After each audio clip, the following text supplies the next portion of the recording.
আমি আমার ক্ষুদ্র জীবনে অভিজ্ঞতা থেকে দেখেছি ছেড়ে দেওয়ার মধ্যে সুখ আছে আর কি। মনে করেন কেউ আপনি গালি দিয়েছে, তো আপনি অনেস্ট, আপনি সৎ এবং আপনি কোনো অন্যায় করেননি, আপনি মাজলুম, তারপরেও আল্লাহর সন্তুষ্টির জন্য ছেড়ে দিলে, আচ্ছা ছাক, কিছু দিচ্ছে বাদ, ওকে কিছু বললাম না, ছেড়ে দিন। এই ছেড়ে দেওয়ার মধ্যে যে এত সুখ, এটা আপনি বুঝতে পারবেন না। এই সুখটা উপলব্ধি করেছেন স্বয়ং রাসূল সাল্লাল্লাহু আলাইহি ওয়াসাল্লাম। মক্কা বিজয়ের দিন ওই যে বহু মানুষ এসে কি বলেছিল, ভয়ে কাঁপছে যে রাসূল সাল্লাল্লাহু আলাইহি ওয়াসাল্লাম তাদেরকে আবার মৃত্যুদণ্ড দেন কিনা, আছে না?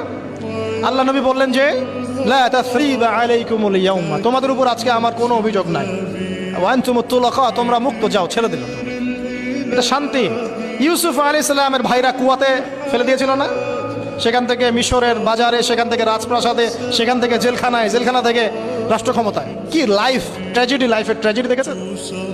এখন ইউসুফ আলাইহিস সালাম যখন শেষে ভাই থেকে চিনলেন, তিনি কি ভাইদের প্রতি প্রতিশোধ নিয়েছেন? বলেছেন যাও, মাফ করে দিলাম, ছেড়ে। এটাই শান্তি।